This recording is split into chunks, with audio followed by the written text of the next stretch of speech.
Hello दोस्तों। तो कैसे हैं आप लोग? उम्मीद कर रहे होंगे बहुत शानदार होंगे आप लोग। आपकी पढ़ाई एकदम मस्त तंदुरुस्त चल रही होगी। और मैं आपके सामने आज 12वां वीडियो लेकर के सामने खड़ा हूं, है ना। तो आपसे मैं ये उम्मीद लगा रहा हूं कि 11 वीडियो तक आप बहुत अच्छे ढंग से वीडियो कवर करके कॉपी में इंपॉर्टेंट बात नोट डाउन करके और रिवीजन करके आप यहाँ तक पहुँचे हैं 12वां स्टेशन पे। ठीक है। तो मैं बिना आपका टाइम पास किए मैं क्वेश्चन तुरंत करवाऊंगा। उससे पहले मैं बता दूं कि ये वीडियो देखने के ये फ़ायदे हैं आपके कि एसएससी में कोई भी एग्जाम्स हो, रेलवे में कोई भी एग्जाम्स हो, उससे रिलेटेड जितने भी क्वेश्चंस होते हैं यहाँ पे कवर हो जाएंगे। भले ही आपका एसएससी जीडी इंपॉर्टेंट है। ये आज का जो मैं क्वेश्चन करवाऊंगा, ठीक है, वो एसएससी जीडी का पीवाईक्यू है। अब एसएससी जीडी का पीवाईक्यू है तो ऐसा नहीं कि किसी और एग्जाम्स में नहीं आएगा, आता है भाई, इस बात को ध्यान रखिएगा। एसएससी जीडी के डायरेक्ट क्वेश्चन एनटीपीसी के ग्रेजुएट लेवल में देखे गए हैं, है ना, कई जगह देखे गए हैं। ऐसे मैं हाल फिलहाल की बात बता रहा हूँ, ठीक है। तो बिना टाइम पास किए मैं पहला क्वेश्चन स्टार्ट करता हूँ। आज का क्वेश्चन मैं पहले बता देता हूँ, पूरा पीवाईक्यू है, एक शिफ्ट से उठा करके ये क्वेश्चन को डाला गया है। अब देख लीजिएगा कि कितना क्वेश्चन आने वाला है, ठीक, किस किस लेवल का क्वेश्चन आने वाला है, कितना क्वेश्चन आने वाला है, कितना क्या तो बेस आएंगे कैसे। पहला क्वेश्चन ही दे दिया है कि 42 डिवाइड बाई 7, ये सिंप्लीफिकेशन का। कोई बात नहीं सर, हम 42 में 7 से डिवाइड करेंगे तो सर यहाँ पे 6 आ जाएगा। सर यहाँ पे 42/3 आएगा और यहाँ पे प्लस 19। 42/3 का मतलब सर 14 होता है, सीधे लिखिए 14, ठीक। यहाँ पे 14 आ जाएगा सर, ठीक। और यहाँ पे 19/4, ये 8 में से 4 घटेगा तो 4। इससे पहले मैं बता देता हूँ, मैं ये उम्मीद करके चल रहा था तेजी से कि आप मेरे वीडियो को देखे हुए लास्ट के 11 वीडियो, इस कारण से मैं इतना जल्दी में था। खैर, जो वीडियो पहली बार देख रहे होंगे मैं बता देता हूँ कि ये बोर्ड मार्क्स का नियम आपको याद रखना जरूरी होता है। B for bracket, O for of, D for divide, A for multiply, A for addition, S for subtraction. Of मतलब होता है का, अगर इंग्लिश में ऑफ मिल जाए या का मिल जाए तो इसको आप देख सकते हैं। Divide, multiply, addition, subtraction. Board marks जो होता है ये ब्रैकेट जो होता है 3 तरीके का होता है। ये सबसे छोटी वाली ब्रैकेट, मझली ब्रैकेट, बड़ी ब्रैकेट। इस बात को प्लीज आप ध्यान रखिएगा, ठीक है। अब चलते हैं हम आगे, ये बात को लेकर के ख्याल में। अब सबसे पहले हम ब्रैकेट के काम करेंगे, तो इसी कारण से हम यहाँ पे ब्रैकेट के काम किए। 42 में 7 से भाग करें तो 6 आया और 8 में से 4 घटाए तो यहाँ पे भी 4 आएगा। ये ब्रैकेट के काम मेरा कंप्लीट हो गया। अब क्या है कि यहाँ पे ये कर्ली ब्रैकेट का जब हम बात करेंगे, बात समझिएगा, मझली ब्रैकेट का, तो हमको यहाँ पे दिखेगा 42 डिवाइड बाई 3 तो 14 प्लस 19/4 और गुना 4, ठीक है। तो ये 4 से 4 कट जाएगा, ये ध्यान रखिएगा, ये 19 है। तो 19 और 14 जब जोड़िएगा तो कितना हो जाएगा, 33 हो जाएगा। 33 को हम कर्ली ब्रैकेट में डाल देते हैं, इसके बाहर 12 वाला ब्रैकेट था। अब हमको पता है सर यहाँ पे गुना है, यहाँ पे बड़ा ब्रैकेट था, तो सर ये वाला फॉर्म जो हुआ ये ऐसे हो जाएगा 6 गुने 33, है ना जी। तो गुना कर लीजिए, 36 18 के 8 हासिल 1, 36 18 18 2, सर 36 18 के 8 हासिल 1, 36 18 के 19 19, 198 सर यहाँ पे होगा, वो आंसर हो जाएगा। उम्मीद करते हैं कि ये क्वेश्चन बहुत बेहतरीन ढंग से आपको समझ में आ रही होगी, है ना। आगे बढ़ूँ मैं, आगे बढ़ूँ, चलिए आगे बढ़ते हैं। आगे बढ़ने पर हमें क्वेश्चन मिलेगी क्वेश्चन नंबर 2। क्वेश्चन नंबर 2 बोल रहा है कि अमित 5400 और गोपाल 9400 समान वार्षिक साधारण ब्याज दर पर निवेश करते हैं। यदि 3 वर्ष के अंत में गोपाल को अमित से 840 रुपये अधिक मिलता है तो वार्षिक ब्याज की दर ज्ञात करें। देखिए, मैं ऐसा क्वेश्चन पिछले वीडियो में करवाया हूँ, वहाँ पे सब कंसेप्ट बताया गया है। आप अगर नहीं देखे हैं तो पीछे जा करके देखिए, बात समझिए, ठीक है। मैं यहाँ पे ये कंसेप्ट बताया था कि प्लीज आप इस बात को ध्यान रखिए कि अगर 5400 रुपये ये लगाया है, ध्यान से सुनिएगा, ये 9400 रुपये लगाया है, ठीक, तो ये कितना ज़्यादा लगाया है, कितना ज़्यादा लगाया है बताइए, सॉरी ये कितना ज़्यादा लगाया यहाँ से इससे। सर हमको पता चला कि सर ये 4000 रुपये ज़्यादा लगाया है। अब 4000 रुपये ये ज़्यादा लगाया है, इसी कारण से इसको 840 रुपये अधिक ब्याज प्राप्त किया है। अब वैसे सी बात है कि जो जितना ज़्यादा पैसा लगाएगा उसको उतना ज़्यादा प्रॉफिट होगा, ठीक है। अब यहाँ पे देखिएगा, ठीक है, आगे बढ़ते हैं। आगे बढ़ेंगे तो हमें पता है कि सर ये 4000 रुपये लगाया है, ठीक, और ये 4000 रुपये अधिक लगाया है सर, इंटू आर रेट पे लगाया है, और कितना सालों के लिए लगाया है, ध्यान सुनिएगा, 3 वर्षों के लिए लगाया है sir. P into R into T और बट्टा में सर हो जाएगा 100 बराबर हो जाएगा 840, ठीक। अब यहाँ से जब हम काटेंगे तो डबल जीरो से डबल जीरो कट गया, 1 जीरो से 1 जीरो कट गया। अब 4 से काटिएगा तो ये कट जाएगा 21 बार में, और 3 से काटेगा तो ये कट जाएगा 7 बार में, अर्थात रेट का जो मान आ गया 7% होगा। रेट का मान कितना आ गया जी, 7%। हम एक और बात बार बार बताते हैं कि एसआई में जो बातें आपको ध्यान में रखनी पड़ती है वो ये रखनी पड़ती है कि एसआई बराबर क्या होता है जी, एसआई बराबर क्या होता है, P into R into T बटा 100, है ना। एक और बताते हैं, एसआई प्रतिशत बराबर याद रखिएगा आरटी प्रतिशत होता है, ठीक है, इस बात को भी ध्यान रखिएगा। दो चीजें आपके लिए इंपॉर्टेंट है, ये दोनों बातें आप ध्यान में रख के चलेंगे, ठीक। उम्मीद करते हैं कि दो क्वेश्चन आपको बहुत अच्छे ढंग से समझ में आया होगा। तीसरा क्वेश्चन पे हम चलते हैं। तीसरा क्वेश्चन क्या कहता है, देखिएगा यहाँ पे तीसरा क्वेश्चन कह रहा है कि ए और बी की चलने की गति का अनुपात। ये क्वेश्चन आप बनाइए तो प्लीज, मैं बताता हूँ आपको, ठीक है, जल्दी बनाइए।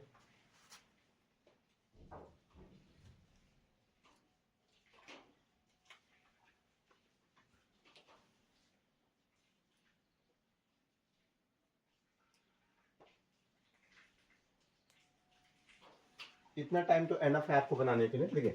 बोला कि ए और बी की चलने की गति का अनुपात कितना है, ए है और बी है, इसकी स्पीड की गति का अनुपात कितना है, 3:5। कितना है जी, 3:5 है ए और बी की स्पीड की गति का अनुपात। तो हमको पता है, फिर आगे बोल रहा है यदि बी एक निश्चित दूरी तय करने में 18 मिनट लेती है। कितना मिनट लेती है जी, 18 मिनट लेती है।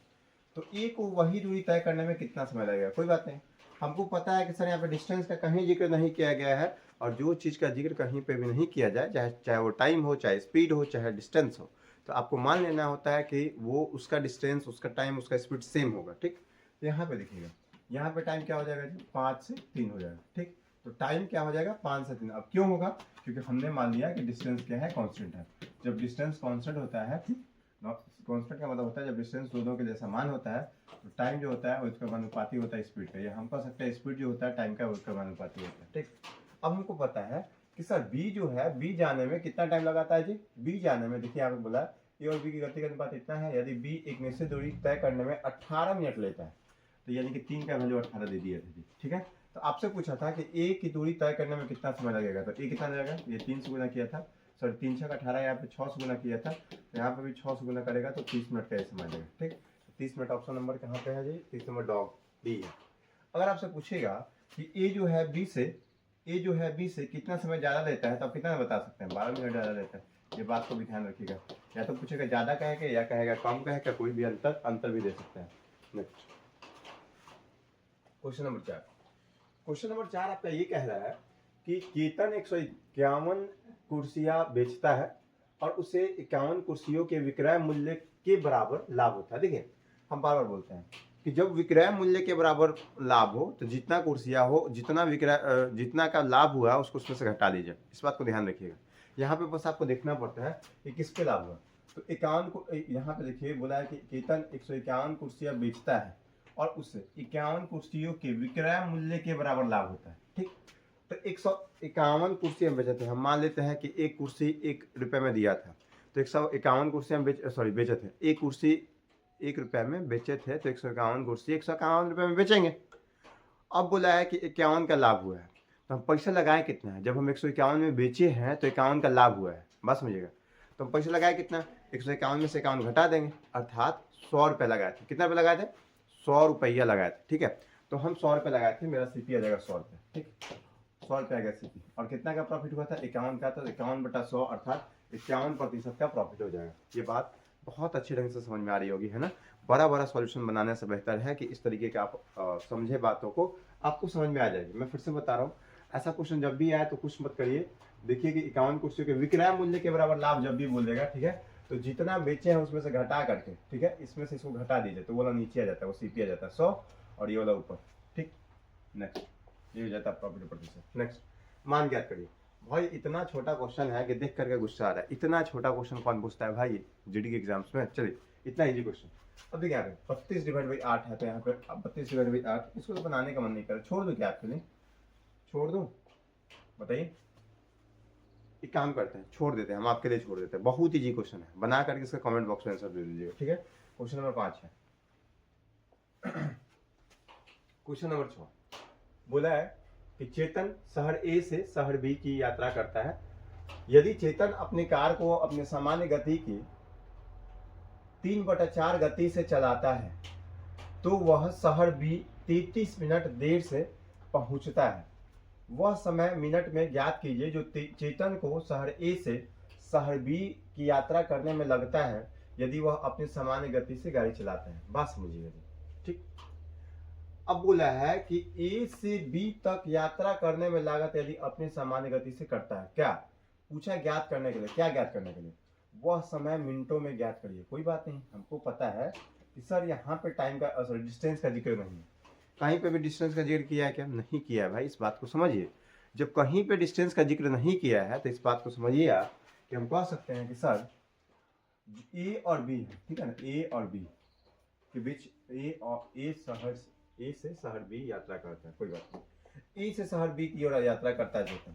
लेकिन चेतन का जो प्रारंभिक स्पीड था यानी इनिशियल स्पीड था और फाइनल स्पीड था, देखिए क्या बोला है कि अपनी सामान्य गति की 3/4 गति से, देखिए 3/4 गति से, यानी कि अगर उसका शुरू में स्पीड 4 था तो अब स्पीड 3 हो जाता है, ठीक है। अब स्पीड कितना हो जाता है जी? 3 हो जाता है। तो इनिशियल स्पीड 4 था सर, फाइनल स्पीड 3 हो गया। ये स्पीड का है। और डिस्टेंस का कहीं जिक्र नहीं किया है तो डिस्टेंस क्या हो जाएगा? कांस्टेंट। डिस्टेंस क्या हो जाएगा? कांस्टेंट। मैं ये बात को बहुत बेहतरीन ढंग से समझा के रखा हूँ आपको, समझा के, बहला के, फुसला के सब रखा हूँ मैं आपको कि बउआ समझ जाओ कि जहाँ पे भी टाइम नहीं दिया रहता, जहाँ पे भी डिस्टेंस नहीं दिया जाता है, कि जहाँ पे भी स्पीड नहीं दिया जाता है उसको मैं कांस्टेंट मान लेता हूँ, मैं बराबर मान लेता हूँ, ठीक है। चलिए, तो यहाँ पे जब हम मान लिए कि सर स्पीड इतना हो गया तो टाइम कितना हो जाएगी अगर डिस्टेंस नहीं दिया है तो 3:4 में हो जाएगा। अब आप देखेंगे तो बोला है कि जब स्पीड 4 से 3 किया गया तो टाइम लग जाएगा 3 से 4। अब 3 से 4 लगा तो टाइम बढ़ा कितना? एक बढ़ा। अब यही एक का वैल्यू कितना दे दिया था जी? 33। देखिए क्या बोला है कि यदि चेतन अपने कार को अपने सामान्य गति की 3/4 गति से चलाता है तो वह शहर बी 33 मिनट देर से पहुंचता है। कितना मिनट देरी से पहुंचता है जी? 33 मिनट देरी से पहुंचता है, यानी कि एक का वैल्यू 33 दे दिया। अब आगे बोल रहा है वह समय मिनटों में ज्ञात कीजिए जो चेतन को शहर ए से शहर बी की यात्रा करने में लगता है। ध्यान सुनेगा, कौन?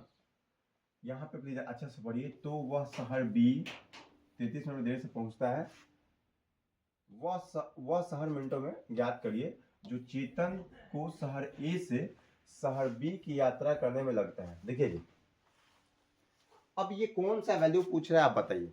ये वैल्यू इनिशियल पूछ रहा है, इनिशियल वाला, इनिशियल टाइम बताइए। तो एक का वैल्यू जब 33 था तो 3 का वैल्यू कितना हो जाएगा? 3 × 33 कितना हो जाएगा? 99। ऑप्शन ए है, हो गया आंसर। अगर हमसे पूछता है कि फाइनली वो कितना किया, मतलब कि जब उसका स्पीड कम हुआ था तब तो कितना समय लगाता था, तो इसमें से आप 33 × 4 कर लीजिएगा, तो ये फाइनली आ जाएगा। कोई दिक्कत तो नहीं है आपको? ये क्वेश्चन मैं बहुत अच्छे ढंग से समझा दिया हूँ, आपको समझ में आ रहा होगा, ठीक है। उम्मीद करता हूँ कि ये बातें आपको बहुत अच्छे ढंग से समझ में आई होगी। अगर नहीं आया तो मैं फिर से बता देता हूँ कि देखिए डिस्टेंस कांस्टेंट होता है, ये बात को याद रखिएगा आप, ठीक है। जब डिस्टेंस कांस्टेंट होता है, ठीक, तो स्पीड उल्टा हो जाता है टाइम का। यही दिया था स्पीड 4 से 3, तो 3 से 4, एक का गैप दिया था 33, तो 3 का वैल्यू पूछा तो 99, ठीक है। आगे चलिए क्वेश्चन नंबर 7। देखिए क्वेश्चन नंबर 7 क्या कहना चाहता है? क्वेश्चन नंबर 7 क्या कहना चाहता है भाई साहब, थोड़ा देखेंगे क्या? चलिए देख लेते हैं। बोला है कि एक कंप्यूटर का मूल्य इतना है, 25% की कमी के बाद कंप्यूटर का मूल्य क्या हो जाएगा? भाई ये देखिए 22,200 है, ठीक है। 25% कमी हो जाएगा तो पैसा लगेगा कितना? 75%, 75/100 लेगा, ठीक है। डबल जीरो से डबल जीरो काट दिए। आप 222 में 75 से गुना करके जो भी आंसर होगा उसे कमेंट बॉक्स में डाल दीजिए, ठीक है, कोई दिक्कत तो नहीं है। और आपसे पूछता है कि 25% की लाभ, ध्यान सुनिएगा, 25% की कमी की जगह बोलता है 25% ज्यादा करने के बाद कंप्यूटर का मूल्य क्या करते हैं? तो हम क्या कर लेते हैं कि 22,200, ठीक है, का 125% निकाल लेते हैं। इस बात को ध्यान रखिएगा प्लीज, ठीक है। आगे बढ़ता हूँ। आगे बोला है कि 4 पुरुष और 3 महिलाएं, 4 पुरुष और 3 महिलाएं, ठीक है। 4 पुरुष और 3 महिलाएं एक कार्य को 6 दिनों में कर लेता है। ये मिलकर के 6 दिनों में कर 6 दिनों में पूरा करते हैं। तथा 5 पुरुष और 7 महिलाएं, 5 पुरुष, 5 मैन और 7 वुमेन, ठीक है। बोला है 5 पुरुष और 7 महिलाएं उसी कार्य को 4 दिनों में पूरा कर सकता है, 4 दिनों में पूरा कर सकता है। तो 8 पुरुष और 6 महिलाएं उसी कार्य को कितने दिनों में करेगा? देखिए 8 पुरुष और 6 महिलाएं। देखिए इस टाइप का क्वेश्चन जब भी आए तो आपको कैसे बनाना होता है, मैं थोड़ा सा बात बता देता हूँ आपको, वर्किंग रूल बता देता हूँ, आप बहुत अच्छे ढंग से बना लेंगे, ठीक है। देखिए इस टाइप का क्वेश्चन जब भी आपसे क्वेश्चन बनाने के लिए बोले तो पहला काम ये कर लीजिएगा, ये वर्किंग रूल पे मैं बता रहा हूँ, ठीक है, वर्किंग रूल, ठीक है। पहला काम ये कर लीजिएगा कि टोटल वर्क बराबर टोटल वर्क कर लीजिएगा। अब देखिए ये भी टोटल वर्क है, ये भी टोटल वर्क है, तो मैंने टोटल वर्क बराबर टोटल वर्क कर लिया है। अब दूसरा बात समझिएगा, दूसरा आएगा कि जो भी दिया है मैन वुमेन या फिर बॉयज का इफिशिएंसी निकाले, इफिशिएंसी का रेशियो निकाल लीजिएगा। क्या निकालेगा जी? इफिशिएंसी का रेशियो निकाल लीजिएगा। अब तीसरा काम क्या करिएगा, जब इफिशिएंसी का रेशियो निकाल लेंगे, बात समझिएगा, जब इफिशिएंसी का रेशियो निकाल लेंगे हम क्या करेंगे, ये इफिशिएंसी पुट करके टोटल वर्क निकालेंगे इन डेटा, DATA, डेटा। बात समझिएगा, मतलब इफिशिएंसी को पुट करेंगे इसमें तो टोटल वर्क निकल जाएगा डेटा में, मतलब अंक में, संख्या में। ये बात हम कहना चाहते हैं, ठीक है। अब देखिए आता है चौथा, ये है कि आप लैंग्वेज पढ़ें और लैंग्वेज के अकॉर्डिंग आंसर दे दें। अब देखिए हम क्या करेंगे, पहला तो कर दिए कि टोटल वर्क बराबर टोटल वर्क, ठीक है। 4 पुरुष 3 महिलाएं कितने दिनों में करेंगे? 6 दिनों में। और बोला कि 5 पुरुष और 7 महिलाएं 4 दिनों में करेंगे। अब हम एफिशिएंसी निकालेंगे, तो एफिशिएंसी कैसे निकलेगा सर जी? चलिए हम करते हैं, यहाँ से 2 से काटेंगे तो 2 3 6, ये 2 दूना 4, यहाँ से गुना करेंगे तो 3 चौका 12M, 3 3 9W बराबर ये 2 5 10M प्लस 14W हो जाएगा, ठीक। अब 10M है या 12M है तो 2M हो जाएगा, और ये 14W है, ये 9W है तो कितना हो जाएगा? 5W हो जाएगा। तो सर M का जो एफिशिएंसी आ गया वो 5 आ गया, W का जो एफिशिएंसी आ गया 2 आ गया। ध्यान सुनिएगा, M और W का जो एफिशिएंसी का रेशियो आया 5:2 आ गया। इस बात को समझिए पहले, कितना आ गया? 5:2। अब हम दूसरा काम कर चुके हैं, यही बोल रहे थे एफिशिएंसी निकालने के लिए। अब तीसरा काम पे चलते हैं, एफिशिएंसी पुट करना है इन डेटा में, किसी एक में जब भरिएगा तो बात समझिए, ओरिजिनल वैल्यू मेरा 6 था ना कि 3 था, हम काटे हैं, ठीक है। तो 5 मैन के जगह 5 भरेंगे और वुमेन के जगह 2 भरेंगे, ठीक। अब देखिए यहाँ पे 5 का 20 और 3 दूना 6, तो टोटल कितना हो जाएगा? 26 गुने 6। तो टोटल वर्क जो मेरा आ गया सर वो 26 गुने 6 आ गया। बस समझिएगा। अब बोला है कि इस काम को करने में कौन कौन करेगा? 8 मैन और 6 वुमेन। तो 8 मैन की जगह हम लगाएंगे 5 और वुमेन की जगह लगा देंगे कितना जी? वुमेन की जगह लगा देंगे 2, ठीक है। तो 8 5 40, 6 दूना 12, 40 और 12 करेंगे तो 52 हो जाएगा, ठीक। हम भाग कर देते हैं 52 से, ठीक। अभी कितना हो जाएगा? 26 गुना 52, 2 3 6, अर्थात काम हो जाएगा 3 दिनों में। कितना दिनों में काम हो जाएगा जी? 3 दिनों में। देखिए इतना बेहतरीन ढंग से क्वेश्चन बताए हैं कि आज के बाद आपको क्वेश्चन दिक्कत करेगा नहीं। जब भी इस टाइप का क्वेश्चन है आप ये रूल फॉलो करिए, क्वेश्चन एक भी छूट जाए तो आप हमें आकर के बता दीजिएगा कि सर क्वेश्चन छूट गया। उम्मीद करते हैं कि आज के बाद इस टाइप का क्वेश्चन जब भी आएगा तो आप बना लेंगे और बेहतरीन ढंग से बनाएंगे, ठीक है। चलिए आगे, चलिए नेक्स्ट चलते हैं। ये क्वेश्चन दे दिया एक और सिंप्लीफिकेशन का, बहुत सिंप्लीफिकेशन का क्वेश्चन हमें मिल रहा है। देखिए 63 डिवाइड बाई 9 करेंगे तो सर यहाँ पे आ जाएगा 7, पर ब्रैकेट का काम कर रहे हैं। 7 में से 6 घटाएंगे सर यहाँ पे हो जाएगा 1, 19/1 सर है तो 19 ही कहलाता है। 19 गुने 1 करेंगे सर तो ये पूरा हो जाएगा 19। बात समझिएगा, ठीक। और ये 14/7 है, 7/14 है यानी कि 2 है सर, ठीक है। ये 2 हो जाएगा, ठीक। अब प्लस है, बात समझिए यहाँ पे इस टाइप से ना, ठीक है। सॉरी ये वाला, तो हम कह देंगे कि सर 19 और 1 21 हो गया, यानी कि यहाँ से यहाँ तक आ गया सर मेरा 21, ठीक। और यहाँ पे कितना है 7, तो 7 गुने 21 करेंगे, बात समझिएगा। 7 गुने 21 करेंगे तो कितना हो जाएगा सर? 7 और 7 14 अर्थात 147। Option number B. उम्मीद कर रहे हैं ये बहुत अच्छे ढंग से समझ में आ रही होगी। समझ में आ रहा है ना? मुड़ी हिलाइए। चलिए नेक्स्ट क्वेश्चन नंबर 10। अरे मुड़ी का मतलब होता है सिर्फ, इतना अनपढ़ गंवार की तरह बात करते हैं जैसे ब्लैक से है। चलिए बोल रहा है कि 10 एक कार 4 क्रमांकन 8 किलोमीटर की दूरियां क्रमशः 12 किलोमीटर प्रति आवर, 18 किलोमीटर प्रति आवर और 24, देखिए 12 18, ठीक है, 24 और 36 किलोमीटर प्रति आवर की गति से तय करती है। इस दूरी पर इसकी औसत गति ज्ञात करें। देखिए इस टाइप का क्वेश्चन है तो क्या करना है आपको। देखिए ये क्वेश्चन किस टाइप का आता है, कैसे आता है, मैं पूरा बात बताता हूँ, ठीक है। देखिए ये बोलता है ना कि एक आदमी है जो कि ए से, ध्यान सुनिएगा, ये फिक्स्ड दूरी पे है, एकदम फिक्स्ड दूरी, ठीक है। तो देखिए सब जगह 8 ही किलोमीटर है तो फिक्स्ड दूरी ना हो गया जी सबके लिए। जब दूरी फिक्स हो, ठीक है, जब दूरी फिक्स हो यानी कांस्टेंट हो, ये क्या करेगा? यहाँ से यहाँ तक जाएगा, फिर ये यहाँ से यहाँ तक आएगा, यहाँ से यहाँ तक जाएगा, यहाँ से यहाँ तक आएगा, यहाँ से यहाँ तक जाएगा। कितना भी बार बोल ले कोई प्रभाव नहीं पड़ने वाला है, ठीक है। इस बात को मानिए, मतलब दूरी फिक्स्ड रहेगा सबके लिए। सबसे पहली बात ये है, ठीक है। स्पीड अलग अलग दिया रहेगा। क्या दिया रहेगा जी? स्पीड अलग अलग दिया रहेगा। तो क्या करेंगे हम? स्पीड अलग अलग दिया रहेगा, ध्यान सुनिएगा। तो स्पीड एक S1 देता है, ये X2 देता है, एक S3 देता है, एक S4 देता है, कितना भी दे। हम क्या कर लेंगे कि इसका एलसीएम निकालेंगे। एलसीएम निकालेंगे तो कितना आ जाएगा जी? S1 S2 S3 S4 का हम एलसीएम निकालेंगे। S1 S2 S3 और S4 का हम एलसीएम निकालेंगे, ठीक। अब यहाँ पे ध्यान सुनिएगा, यहाँ पे इसका क्या आ जाता है? टाइम आ जाता है। क्या आ जाता है जी? टाइम आता है, या T1 आ जाता है, T2 आता है, T3 आता है, T4 आता है, ठीक। और यहाँ पे जितना स्पीड है 1 2 3 4, तो यहाँ पे 4 से गुना कर देते हैं, ठीक है, बात समझिएगा, ठीक। और इसमें जब हम टाइम 1 टाइम 2 टाइम 3 टाइम 4 से जोड़ के टाइम 1 टाइम 2 टाइम 3 और टाइम 4 के योग से भाग देंगे तो मेरा आंसर आ जाता है। इस बात को समझिएगा प्लीज, ठीक है। देखिए एक और बात मैं बता रहा हूँ, लाइक कटने की कभी भी कट जाती है तो प्लीज़, कभी कभी मेरा वीडियो रुक जाता है तो प्लीज़ आप टेंशन नहीं लीजिएगा, मैं दोबारा से रिकॉर्ड करके आपके सामने दे देता हूँ, ठीक है। देखिए तो टाइम 1 टाइम 2 टाइम 3 टाइम 4 ये काम करती है, ठीक है, ये यही आ जाता है एवरेज स्पीड। अब देखिए क्वेश्चन चलता है, ये इसका स्क्रीनशॉट ले लीजिए प्लीज, स्क्रीनशॉट ले लिए। चलिए आगे चलते हैं। अब देखिए कुछ नहीं करेंगे, हम क्या करेंगे भाई साहब कि सर ये मेरा 12 का स्पीड था एक, दूसरा सर 18 का था, तीसरा 24 का था, पांचवा 36 का था। सर इसका हम एलसीएम लेंगे। जब एलसीएम लेंगे तो कितना आ जाएगा सर? सर 36 है तो एक काम करते हैं, 6 1 36 होता है, ठीक।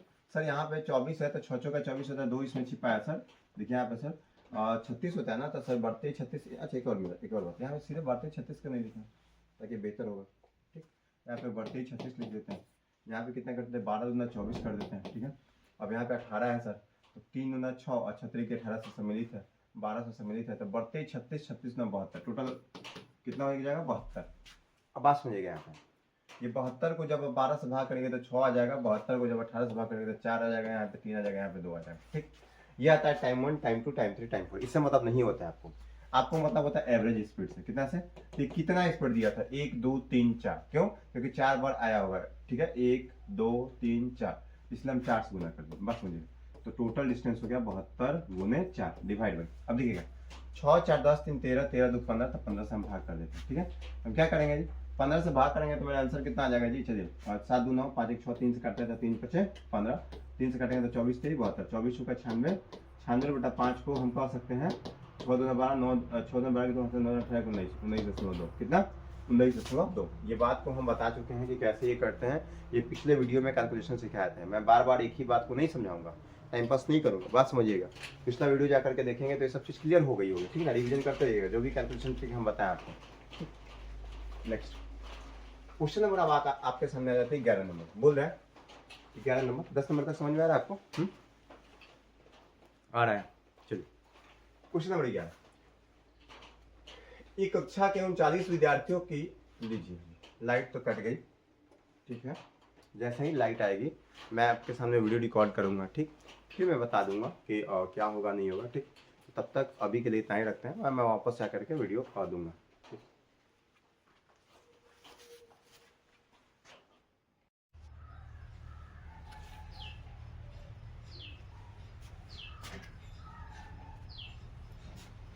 तो हेलो दोस्तों, वापस से हम आ चुके हैं ना, तो चलते हैं। मेरा टाइम पास किए, मैं बताया था कि जैसे ही लाइट आएगी मैं वापस आपके सामने आऊँगा। थोड़ा सा लेट ज़्यादा हो गया है ना, कोई बात नहीं। आपको तो रिकॉर्डेड लेक्चर मिल रहा है तो एकदम पास में ही मिलेगा, तो कोई उसका बढ़िया सीन नहीं है कि हाँ रिकॉर्डेड है या क्या है ना।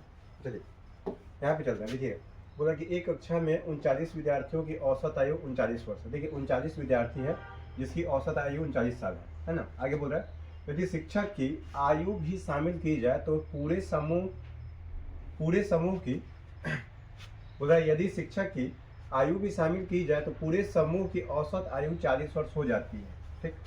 अगर बेसिक से इस क्वेश्चन को बनाइएगा तो पहले 39 स्टूडेंट था, 39 एवरेज एज था, तो 39 गुने 39 बराबर, बात समझिएगा, ये क्या हो जाएगा 39 गुने 39 प्लस x, हम x जो मानेंगे टीचर जो आए हैं उनका एज, प्लस x, ठीक है, बराबर क्या हो जाएगा। अब क्या हो जाएगा सर कि 40 आदमी हो जाएगा और एवरेज भी हो जाएगा 40, ठीक। जो x का मान आएगा वही टीचर का उम्र होगा, जो टीचर है उनका उम्र होगा, ठीक है। इस बात को आप मान लीजिए, इस तरीके से क्वेश्चन बनता है। आगे चलते हैं। ये क्वेश्चन आपको तभी समझ में आएगा जब आप एवरेज की ये बात जानते हैं कि सम बराबर क्या होता है, एवरेज, सम बराबर क्या हो जाती है, सम बराबर क्या होता है, एवरेज इंटू नंबर, ठीक है। हम यहाँ पे सम बराबर सम कर दे, टोटल इक्वल कर दे, ठीक है ना। नेक्स्ट अब ये चलते हैं आगे। अगर हमको दूसरा तरीका करना होगा तो कैसे करेंगे। देखिए हमको पता है कि सर अगर एवरेज एज बढ़ा है तो 39 तो जरूर लेकर के आया, मतलब पहले जितना एवरेज एज था उससे ज़्यादा लेकर के आया, समझ में, तो कम से कम तो 39 लेकर के आया, इस बात को समझिए पहले। तो 39 लेकर के आया, साथ में अब एवरेज 40 हो गया है, 40 लोगों पे हो गया है, तो एक एक सब पे बढ़ा होगा, कितना कितना, एक एक, कितने लोगों पे बढ़ा होगा? 40 लोगों पे बढ़ा होगा। तो सर एक एक 100 पे बढ़ा दिए, एक एक 40 पे बढ़ा दिए, अर्थात वो जो उम्र लेकर के आए होंगे सर, टीचर जो उम्र लेकर के आए होंगे 40 और 39, कितना हो जाएगा? 79। 79 कहाँ पे है सर? ऑप्शन सी आपका आंसर डन होगा। ठीक है, मैं आगे बढ़ूँ, कोई दिक्कत तो नहीं है? चलिए आगे चलते हैं। क्वेश्चन नंबर 12 बोला यदि एक अर्धगोला की त्रिज्या, हालांकि ये ऑप्शन जो है ये ऑप्शन गलत है। ठीक है, बोला यदि एक अर्धगोला की त्रिज्या 13√3 सेंटीमीटर है। आपको पता है कि सर ये ऑप्शन जो है पाई में दिया था। ठीक है, पाई में रहेगा। ठीक है ना, मैं बता दूंगा। देखिए हमको पता है कि सर अर्धगोला का त्रिज्या दे दिया है, रेडियस दे दिया है 13√3। ठीक है, यहाँ पे अर्धगोला का बात आ गया तो याद रखिएगा आप अभी जाकर के अर्धगोला का, गोला का, बेलन का, शंकु का, ये सभी का फॉर्मूला वापस जाकर के रिवीजन कर लीजिए। क्यों? क्योंकि 1 से लेकर के जो 11 तक वीडियो दिया गया है उसमें इन सभी बातों को बताया गया है। तो प्लीज आप नोट्स को पलटिए, रिवीजन करिए, फॉर्मूला एकदम याद कर लीजिए। ठीक, अब चलते हम यहाँ पे। अब हम जब आप पलट लेंगे तो आपको पता है कि सर अर्धगोले का और क्या बोला है, अर्धगोले की त्रिज्या इतना सेंटीमीटर है तो इसका वक्र पृष्ठ का क्षेत्रफल ज्ञात करें। आपको बताया गया है कि अर्धगोला का वक्र पृष्ठ का क्षेत्रफल जो होता है 2πr² होता है। ठीक है, कर्व सरफेस एरिया। ठीक, अगर हमसे टोटल सरफेस एरिया पूछता है तो ये हो जाता है 3πr²। अगर इसका आयतन पूछता है तो क्या होता है 2/3πr³। ये बात हम बता चुके हैं आपको, कोई दिक्कत नहीं है, संदेह नहीं है ना। चलिए आगे चलते हैं। तो हमें पता है कि सर ये 2 इंटू पाई का वैल्यू पाई रख दिए r², तो 13√3 गुने 13√3, बात समझिएगा r का मान। ठीक, अब यहाँ से चलेंगे हम। ठीक है, त्रिज्या ही दिया था ना। ठीक है, हाँ, तो ये क्या कह देंगे 13 का स्क्वायर करेंगे तो 169, 169 गुना 3 हो जाएगा। देखिए कितना हो जाएगा? 169 गुना 3, तो 3 3 9 27 के साथ हासिल 2 सोड़ती 48 48 49 50 50, ये 507 आ गया। ठीक है, अब 507 इतना आ गया। 507 में जब 507 में आप जब 2 से गुना करिएगा तो 7 दूना 14, 5 दूना 10, यानी कि 1014 पाई आ जाएगा आंसर। कितना जाएगा जी? 1014 पाई, जो कि ऑप्शन में कहीं नहीं था। यहाँ पे देखिएगा 1014 यहाँ पे था, 1014 यहाँ पे था, लेकिन यहाँ पे पाई नहीं डाला गया था। ये पाई रहता तो ये वाला आंसर आ जाता है, लेकिन मेरा आंसर कितना जाएगा? 1014 पाई। कोई दिक्कत तो नहीं है? पक्का उम्मीद करते हैं ये सभी बात आपको समझ में आई होगी। मैं आगे बढ़ता हूँ। ठीक, आगे बढ़ता हूँ। क्वेश्चन नंबर ये कितना आ गया जी? और 13। ये है सक्सेसिव का क्वेश्चन, बना करके बताइए हमें कितना आंसर आ रहा है आपका।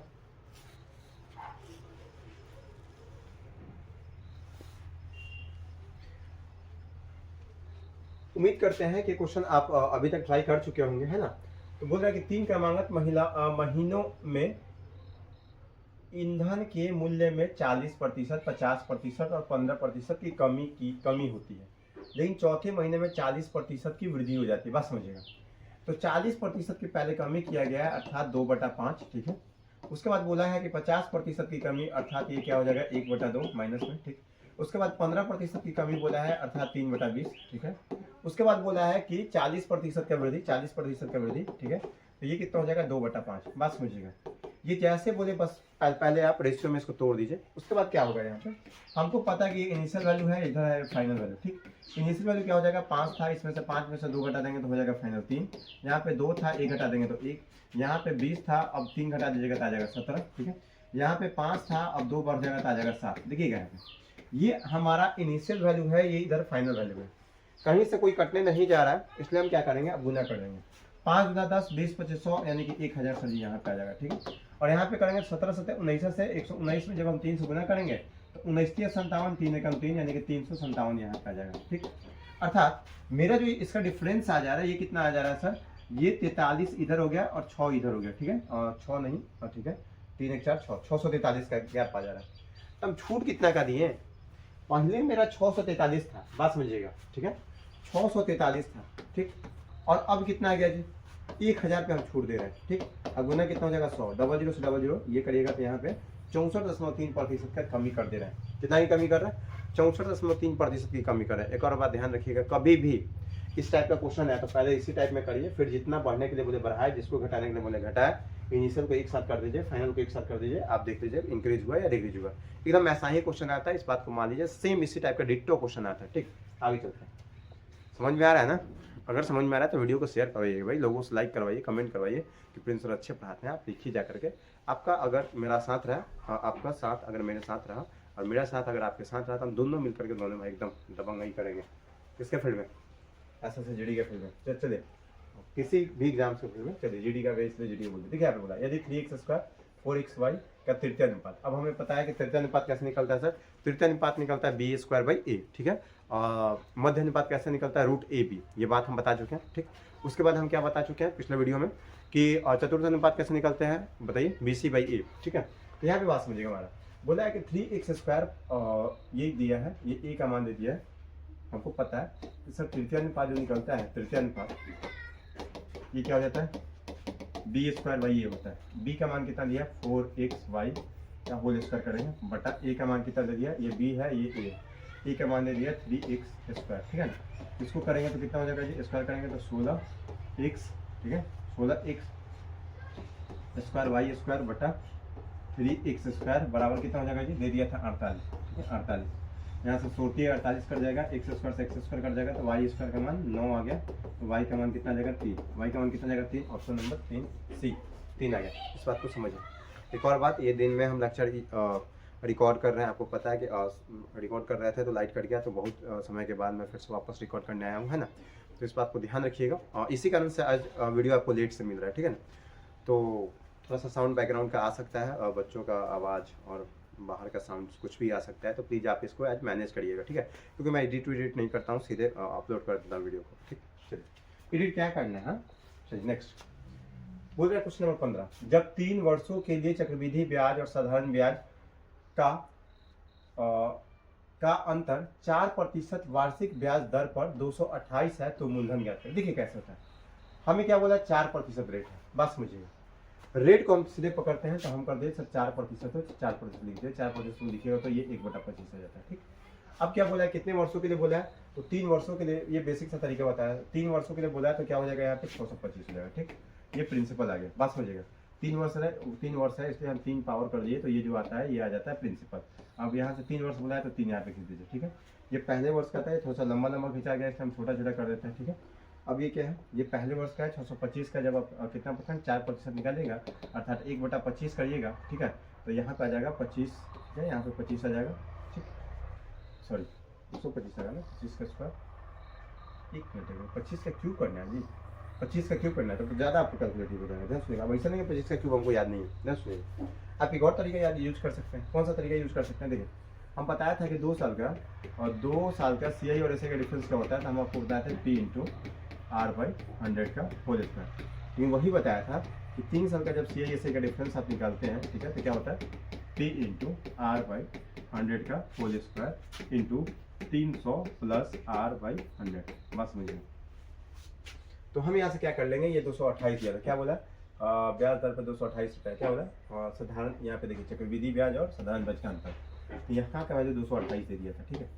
अब यहाँ पे चलते हैं, कितना दे दिया, P का मान हमको दे दिया था, कुछ नहीं, तो P का मान हमसे पूछा था, वही ना पूछा जी कि बताइए तो मूलधन कितना है, मूलधन P को ही कहता है, P × R का मान कितना दिया था 4, तो 4/100 करे तो 1/25 होगा, 1/25 का स्क्वायर करेगा तो 1/25 का स्क्वायर करेगा तो 625 आ जाएगा, ठीक, गुना ये कितना आ जाएगा 304 और बटा में कितना आ जाएगा 100, बस मिलेगा हमारा, ठीक।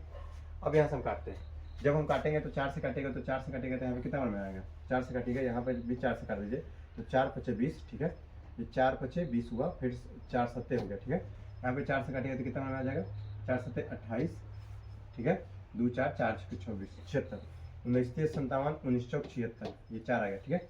अब यहाँ पे बात समझिएगा, यहाँ पे जब गुना करिएगा ये 4 आ गया तो यहाँ पे 25 आ जाएगा, ठीक है, ये 25 आ जाएगा। बताइए 25 का क्यूब कितना होता है, जल्दी से 25 का क्यूब, चलिए यहाँ पे। अब यहाँ से जब P का मान निकालिएगा तो आप कर दीजिएगा सर ये 625 जो है 25 का क्या है, 25 का क्या है, स्क्वायर है, और ये 25 है तो सीधे 25 का क्यूब कर सकते हैं सर, 25 का क्यूब करके गुना 3 कर देंगे, कुछ भी नहीं करेंगे, कैलकुलेट क्यों करेंगे, हम 3 का मल्टीपल चेक करेंगे, जब 3 का मल्टीपल चेक करेंगे तो लास्ट में तो 5 आएगा, इस बात को समझिए, केवल आंसर नहीं आएगा। अब 3 का मल्टीपल चेक करेंगे तो 7 5 12 8 4 12, चलिए जी, यहाँ पे क्या है 9 5 14 और यहाँ पे क्या है 14 2 16 16 7 23 23 4 27, से भी 3 का मल्टीपल है, इवन कि आपको यहाँ पे कैलकुलेट कर लेना होगा, कोई बात नहीं, ऐसे कैलकुलेट करके आप इसे इसका आंसर कमेंट बॉक्स में दे दीजिएगा कि कितना है, कोई दिक्कत नहीं है, कमेंट बॉक्स। एक और बात, आप कैलकुलेशन के लिए इस बात को ध्यान रखिएगा कि 1 से लेकर के 30 तक आप क्यूब याद रख लीजिएगा, 1 से 60 तक स्क्वायर याद रख लीजिएगा, ये क्यूब के बारे में है, स्क्वायर के बारे में है, 1 से 30 तक टेबल याद रखिएगा, ठीक है। उम्मीद करते हैं कि क्वेश्चन नंबर 15 तक आपको बेहतरीन ढंग से समझ में आया होगा, ठीक। अब हम आगे बढ़ते हैं, ठीक, अब चलते आगे। क्वेश्चन नंबर 16 है। क्वेश्चन नंबर 16 क्या कह रहा है? देखिए क्वेश्चन नंबर 16 कह रहा है कि यदि समान ब्याज दर पर 2 वर्षों में साधारण ब्याज 40 और चक्रवृद्धि ब्याज 65 है तो मूलधन ज्ञात करें। देखिए 2 वर्ष का जब हम स्ट्रक्चर पढ़ाए होंगे, ठीक है, 2 वर्ष का जब हम स्ट्रक्चर पढ़ाए होंगे, हम बोलते थे कि ये प्रिंसिपल होता है, यहाँ पे पहला सर का ऐसा ही होता है, ठीक है, यहाँ पे दूसरा सर का ऐसा ही होता है, ठीक है। चलिए ऐसा ऐसे मत लिखिए, यहाँ पे अगर हम x लिखते हैं, यहाँ पे अगर हम x आता है तो यहाँ पे भी x आता है, यहाँ पे y आ जाता है, ठीक है। हम बोले थे कि ये जो होता है 2 साल, ये जो आता है ये ऐसा ही आता है। अगर ये करिएगा तो ये पहला साल का ऐसा ही आता है, केवल इसको देखिएगा तो दूसरे साल का ऐसा ही आता है। अगर इन दोनों को देखिएगा तो 2 सालों का ऐसा ही आता है। अगर इसको देखिएगा केवल, अगर इसको देखिएगा तो ये क्या आ जाता है 2 साल का CI और SI का डिफरेंस आता है। बात समझिएगा। अगर ये पूरा देखिएगा, अगर ये पूरा देखिएगा, देखिए यहाँ पे ये पूरा देखिएगा, ये जो पूरा होता है, ये जो पूरा ऐसा करके किया है, ये पूरा क्या होता है, बात समझिएगा, ये पूरा होता है आपका 2 साल का CI, ठीक है, इस बात को ध्यान रखिएगा। तो हमारा क्या कहना है, कंसेप्ट में ये कह रहा है कि 2 वर्षों में साधारण ब्याज 40 है, तो 40 है तो ऑब्वियसली सी बात है प्रिंसिपल होगा, और यहाँ पे 20 होगा सर, और यहाँ पे भी 20 होगा, कोई दिक्कत, 20 और 20 रख दे, ठीक। अब आगे बोल रहा है कि चक्रवृद्धि ब्याज 65 है, तो चक्रवृद्धि ब्याज 20 20 40, यहाँ पे सर 25 हो जाएगा, तभी तो जाके 65 होगा, है ना। अब हमें पता है कि सर ये अगर इसका R% होता है तो इसका ये जो होता है ये भी R% होता है, ठीक है। तो हम बोल दिए कि सर ये इसका R% है, बात समझिएगा, इसका ये R% है, तो देखिए ये कितना गुना है, ये 5/4 गुना है, कितना गुना है, 5/4 गुना, अर्थात 125% कह सकते हैं। थोड़ा सा मैं तेज चल रहा हूँ, इसलिए तेज चल रहा हूँ कि फिर से लाइट ना कट जाए भाई, सॉरी आज हम डर गए हैं, बात समझिए। क्यों? क्योंकि अगर इस बार लाइट कटा तो भाई बहुत दिक्कत होगा हमको, है ना, क्योंकि वीडियो रिकॉर्ड कर ही, सॉरी वीडियो आज अपलोड कर ही नहीं पाएंगे, इसलिए थोड़ा सा जल्दी में है। अगर सॉरी कि थोड़ा आपको लग रहा होगा कि जल्दी में, हालांकि जल्दी में नहीं है, बहुत बेसिक सा बात बताते हैं, तो थोड़ा सा जल्दी भी बात करेंगे हम आपसे, तो चलेगा ना। चलिए आगे चलते हैं, ऐसा नहीं घुस जाता है, घुसेंगे नहीं। चलिए ये 5/4। अब हमको पता है कि सर प्रिंसिपल का जब इसका ये 5/4 है तो सर प्रिंसिपल का भी 5/4 20 होगा, तो प्रिंसिपल का 5/4 जो होगा सर ये 20 होगा, ठीक है, पंचों का 20, अर्थात प्रिंसिपल का मान सर कितना जाएगा 16 हो जाएगा, प्रिंसिपल का मान 16, ऑप्शन ए, कोई दिक्कत नहीं है। क्वेश्चन नंबर 16 तक हम आपको समझा दिए, उम्मीद कर रहे हैं वो पूरी बात अच्छे से समझ में आई होगी। ये कंसेप्ट था, इधर आपको क्वेश्चन बता दिए, कोई दिक्कत तो नहीं है। चलिए क्वेश्चन नंबर 17 बोला है कि x और x + 10 का तृतीय अनुपात 405 है। तृतीय अनुपात हम बताए थे क्या होता है, b² ये होता है। अब बोलिएगा सर एक ही टाइप का क्वेश्चन का है, बार बार डाल दिया है। देखिए मैं बस आपको ये दिखाना चाहता था कि एक शिफ्ट में इस तरीके का क्वेश्चन आता है, एक शिफ्ट इसीलिए ऐसा करवा रहा है, अगला बार से ये मौका नहीं मिलेगा आपको। तो ये b² ये होता है सर तृतीय अनुपात, इसका मान 405 दे दिया है, अभी जस्ट बताया है। तो x + 100 का होल स्क्वायर कर लीजिएगा, ठीक है, बटा में क्या है x है तो x कर लीजिएगा, बराबर कितना है 405 है, इसको सॉल्व कर लीजिएगा। आप एक काम करिए, x का मान आप पुट करके देख लीजिए, x का मान आप पुट कर लीजिएगा, पुट कर लीजिएगा x का मान। हम मान लीजिए कि x का मान 125 पुट करते हैं। अब आप बोलिएगा सर ये कैसे करता है, हम 115 पुट करते हैं, 125 225 180, किसी पे आंसर आ जाएगा, मैं मान लेता हूँ। तो मान लेते हैं कितना कर लिया पुट 125, तो 125 और 100 कर दे तो कितना जाता है 225, बात समझिएगा। तो 225 का स्क्वायर करते हैं तो 225 गुना 225 आता है, अब बटा में फिर से 225 करते हैं, बात समझिएगा। 225 और प्लस 100 करते तो कितना जाता है जी, हाँ ठीक है, यहाँ पे तो 100 ही ना हो, ओ सॉरी, ठीक है अंडू करना होगा वरना गड़बड़ हो जाएगा सब चीज़। थैंक यू, क्या आ गया, चलिए बात समझिएगा हमारा, फिर से हम बता रहे हैं। मतलब ये क्या है ना, हम वैल्यू पुटिंग से क्वेश्चन बता रहा है, हम x का मान अपने मन से, x का मान हम अपने मन से 125 पुट कर रहे हैं। चाहे पहले 115 ही पुट करके देखते हैं, 115 पुट कर रहे हैं, तो 115 पुट करेंगे तो 115 और 100 करिएगा तो कितना हो जाएगा 215 हो जाएगा, बटा कितना हो जाएगा 215 और बटा कितना हो जाएगा 100। इसको सॉल्व करिएगा तो आप खुद बताइए आएगा आंसर, ये नीचे 4 आ जाएगा, दशमलव में आंसर आ जाएगा। तो आगे चलते हैं, अब हम क्या करते हैं 225 पुट कर 125 करके देते हैं, तो 125 और 100 करिएगा तो 225 हो जाएगा, और स्क्वायर है तो 225 गुना 225 हो जाएगा, और नीचे 100 है तो 125 कर लेते हैं। 25 से काटेंगे तो 25 25 25 100, 25 से काटेंगे तो 9 बार में कटेगा, ठीक है। अब यहाँ पे देखिएगा 5 से काटेंगे तो 5 का 20 है ना, 5 का 20 और 50 25 45 गुना 9 कितना होता है 405 होता है, अर्थात में आंसर कितना हो जाता है 125। अब बोलिएगा सर कैसे आपको पता है कि पहले ही ऑप्शन सी पकड़ के रख ले। भाई कोई भी टीचर जब क्वेश्चन करवाने आता है उससे पहले क्वेश्चन देखता है, इवन कि मैं भी देखता हूँ, ठीक है। तो इसको मैं देखा था, इसका आंसर ऐसा हो गया, तभी तो क्वेश्चन आएगा आपके सामने, तभी तो इतना कॉन्फिडेंस से बोल देते हैं कि ऐसा है वैसा है 9 है 17। उम्मीद करते हैं कि क्वेश्चन नंबर 17 भी आपको समझ में आया होगा। अब बारी है 18वीं नंबर क्वेश्चन मैं बताता हूँ। क्वेश्चन 3 थोड़ा सा देखिए आप क्या कहना चाहता है, क्वेश्चन पढ़िए जल्दी पढ़िए।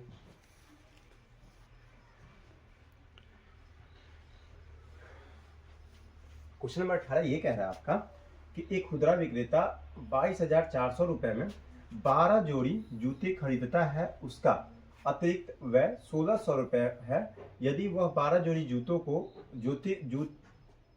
जूतों की बिक्री से 28,500 रुपये प्राप्त करता है तो उसका लाभ प्रतिशत ज्ञात कर। देखिए हम बात बता देते क्या है। आप गए दुकान पे गए, 22,400 रुपये खर्चा किए सामान खरीदने में, ठीक है, जूता खरीदने में।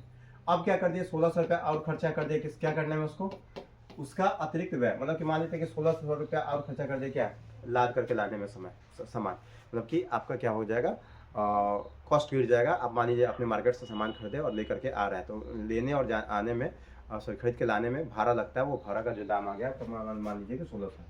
तो 0 का 0, 0 का 0, 6 4 10 की 0 हासिल जाएगी, 2 1 3 1 4, और ये कितना हो जाएगा जी 2, अर्थात 2,400 रुपये आपका टोटल सीपी हो गया। सीपी कितना गया, 2,400 रुपये, और आप बात बेच कितना दिए हैं, 28,500 में बेच दिए, ठीक है। तो ये आ गया एसपी, ये क्या आ गया आपका एसपी, ठीक। अब प्रॉफिट कितना का हो जाएगा सर, तो प्रॉफिट सर सीपी में से एसपी में से जब सीपी को घटाते हैं तो सर प्रॉफिट आ जाता है, बस समझिएगा। ये क्या आ जाएगा मेरा प्रॉफिट। तो प्रॉफिट कितना का हो जाएगा सर, 28 में से 24 घटा के देंगे तो 4,4500, ठीक है, यानी कि 4,500 रुपया प्रॉफिट हो गया। अब सर प्रॉफिट प्रतिशत कैसे निकालते हैं, तो प्रॉफिट प्रतिशत निकालते हैं सर प्रॉफिट बटा सीपी गुने 100, ठीक है। तो प्रॉफिट का मान कितना दिया था हमारा 4500, ठीक है, 4500 हम रख दिए। सीपी का मान कितना दिया था 24,000, ठीक है, और गुना कितना 100, ठीक, डबल जीरो काट लिए, 1 0 से 0 काट लिए। अब कितना आ गया यहाँ पे 5 4 9, 3 से काटने लगे, 3 9 8 24, 3 से काटेंगे तो पता दिए ये 150 आ जाएगा, ठीक। तो 150 बटा 8 है। अब इसको काटेंगे तो कितना में कटेगा, काटिएगा तो 8 एकम 8, ठीक है, 8 एकम 8, 8 4 नहीं 8 7 0 7 0 है ना, 8 9 72 नहीं 8 28 64, 18 समथिंग, तो 18 समथिंग हमारा ऑप्शन बी ही है, बी नंबर आंसर हो गया, बस मिलेगा। इस तरीके से आप क्वेश्चन को सॉल्व कर सकते हैं, ठीक। ये क्वेश्चन नंबर देख लीजिएगा, आपका क्वेश्चन नंबर 18 था। उम्मीद करते हैं ये बात समझ में आ रहा है। बस इस बात को ध्यान रखिएगा, कभी भी आप कोई सामान खरीदते हैं उस पर और खर्च करते हैं तो जो खरीदा गया दाम है और प्लस में जो आप खरीदने के बाद जो एक्स्ट्रा रुपया उस पर खर्च करते हैं वो भी आपका, दोनों को जोड़िएगा तो जाके आपका सीपी के बराबर आता है। यही इस क्वेश्चन में सीखना था। चलते हैं क्वेश्चन नंबर 19 नंबर क्वेश्चन है, बोल रहा है कि एक सबसे बड़ी 3 अंकों की संख्या है जो 12, 20, 25 से पूर्णतः विभाज्य होती है, तो x के अंकों का योग ज्ञात करना। देखिए पहले बात, जब हमको पता है कि 12, 20, 25 से विभाज्य है तो अंकों का योग कितना होगा सर, अंकों का योग जो भी होगा, पास में जाएगा हमारा, अंकों का योग जो भी होगा उस 3 का मल्टीपल होगा। कितना का मल्टीपल होगा जी, 3 का मल्टीपल होगा, ठीक है, 3 का मल्टीपल होगा। इस बात को एकदम याद रखिए, क्यों, क्योंकि बात समझिएगा हमारा 12, 20 और 25 का जब हम एलसीएम निकालेंगे तो कितना आ जाएगा जी, यहाँ पे देखिए तो 5 चौका 20 है ना, 50 25, ठीक, और 34 12, तो 5 चौका 20 और 35 15, 15 अदुना 30, यानी कितना जाएगा जी, 15 दूना 30, यानी कि 300 आ गया एलसीएम। देखिए ध्यान से, हम बताए थे कि x अंकों की सबसे बड़ी 3 अंकों की संख्या, चलिए बताते हैं बाद में। 3 अंकों की संख्या जो 12, 20, 25 से पूर्णतः विभाज्य है तो x के अंकों का योग क्या होगा। तो इस टाइप के क्वेश्चन में किया जाता है कि सबसे पहले एलसीएम निकाला जाता है, तो हम 12, 20, 25 का हम एलसीएम निकाल दिए 300। अब बोला कि 3 अंकों की सबसे बड़ी संख्या निकालिए जो 300 से कटे, तो हम कह देंगे कि सर अगर 300 करेंगे तो ये इससे बड़ा तो 600 हो जाएगा सर फिर 300 से 12 से 900 हो जाएगा, लेकिन फिर 300 का पहाड़ा 4 बार पढ़ेंगे तो 1200 हो जाएगा, अर्थात सबसे बड़ी संख्या क्या हो जाएगा 900। तो 900 अर्थात इनका अंकों का योग करिएगा तो 9 + 0 + 0 अर्थात 9 ही आंसर आ जाएगा। अब हम बोल रहे थे कि आंसर 9 डायरेक्ट कैसे आता है, इस बात को समझिए। ये क्वेश्चन हम बताते हैं बार बार कि एलसीएम एचसीएफ का जब भी क्वेश्चन होता है तो वो क्या होता है कि 80% क्वेश्चन बाई ऑप्शन बन जाता है, इस बात को समझिए, ठीक। तो हमारा ये कहना है कि एक सबसे बड़ी 3 अंकीय संख्या है जो 12, 20, 25 से पूर्णतः विभाजित है। तो जब 12, 20, 25 से पूर्णतः विभाजित है, बात समझिएगा, अर्थात इसमें 3 छिपा हुआ है। अब जब 3 छिपा हुआ है तो एलसीएम जो होता है संख्याओं से विभाज्य होता है, एलसीएम जो होता है संख्याओं से विभाज्य होता है, अर्थात एलसीएम का जब योग करिएगा तो कितना आ जाएगा 3। आपको पता है कि सर 3 का विभाज्यता का नियम क्या होता है कि अंकों का योग अगर 3 से कटेगा तो संख्या भी 3 से कटेगा, इसीलिए हम क्या कर दिए ऑप्शन नंबर डी, मतलब 9। ये डायरेक्ट ऐसे कट जाता बिना बनाए, ठीक। जो लोगों को ये बात समझ में आ रही है वो समझिए कि बहुत अव्वल दर्जा के अच्छे इंसान है। हाँ। आप कुछ और सोच रहे थे, हमको पता है बहुत चालाक हो गया आप लोग, बहुत चालाक, इतना चालाक नहीं होना है जितना चालाक आप लोग हो गए हैं। चलिए अब चलते हैं क्वेश्चन नंबर 20 पे। बोला है यदि 5 ब्लूटूथ उपकरणों का विक्रय मूल्य 26% की छूट देने के बाद इतना रुपए है तो एक उपकरण का अंकित मूल्य ज्ञात है। देखिए पहली बात कि 5 ब्लूटूथ उपकरणों का विक्रय मूल्य कितना दे दिया है, 26% छूट देने के बाद। बात समझिएगा, हमारा कहना है कि 5 का MP होगा, ठीक है, और इसका जो पैसा लिया होगा 26% का छूट दिया होगा, अर्थात ये 74% पैसा लिया होगा। अब 74% का वैल्यू कितना दे दिया था सर 14430। बात समझिएगा, ठीक है। तो क्या पूछा उसका अंकित मूल्य क्या कर, तो अंकित मूल्य MP नहीं बता देंगे आप, MP तुरंत बता दीजिएगा, सटाक से बता दीजिएगा। देखिए ये 75 बटा ये प्रतिशत हटा है ना, नीचे डबल जीरो आ जाता है, ठीक है। तो 5 से काटेगा तो 5 से काटेगा तो 20 बार में, ठीक है। ये काटेगा 2 से तो 10 आ जाता है, ये 2 से काटेगा तो कितना आ जाएगा 37 आ जाएगा, ठीक है। अब देखिए ये कट जाएगा, इस 37 से काटेगा तो कितना बार में कटेगा जी, 3 5 15 तो नहीं होगा, 3 चौका 12, ये 4 हो जाएगा, ठीक है, और यहाँ पे 9 हो जाएगा, ठीक, और ये 0 हो जाएगा, अर्थात 39 आ जाएगा, सॉरी ये क्या हो जाएगा, ध्यान सुनिएगा 37 की आई, हाँ ठीक है, यहाँ पे 3 आएगा जी, 3 आएगा, अर्थात आंसर हो जाएगा मेरा 3900, ठीक है। मतलब आप इसको कैलकुलेट करिएगा तो आंसर जो आएगा आपका 3900 आ जाएगा। कितना आ जाएगा 3900, ठीक। उम्मीद करते हैं कि ये बात आपको बहुत अच्छे ढंग से समझ में आई होगी। मैं काट दिया हूँ, थोड़ा सा हमको दिख रहा था इस तरीके के कि 37 तिहाई करेंगे, फिर यहाँ पे लास्ट में 3 था, यहाँ पे 9 से गुना करेंगे तो आएगा, इस कारण से काट लिए है। क्वेश्चन नंबर 20 हो गया। क्वेश्चन नंबर 20 के बाद वही वाला बात आ जाता है थैंक यू वाला, कि थैंक यू आपको इस वीडियो को देखने के लिए और आपको हम पे ट्रस्ट करने के लिए, कि आप हम पे ट्रस्ट करके रखे हुए हैं कि प्रिंस सर अच्छा पढ़ाते हैं। तो अच्छा नाम बता दिए, कोई बात नहीं, वैसे भी नीचे लिखा रहता है प्रिंस सर अच्छा बताते हैं। अभी तक वीडियो में नहीं कहीं पे बताया होंगे कि हाँ ये ऐसा वैसा, कहीं कहीं बुला जाता है। तो प्रिंस सर अच्छा पढ़ा रहे हैं तो हम भी पढ़ेंगे सर से, उसके लिए सर बोल रहे हैं आपके लिए थैंक यू। आप वीडियो देख रहे हैं, ट्रस्ट कर रहे हैं, चलिए लाइक नहीं कटा, ये भी बात को बहुत थैंक यू भगवान जी को भी, लाइक नहीं काटे, है ना। चलिए तो आज के लिए इतना ही रखते हैं, थैंक यू।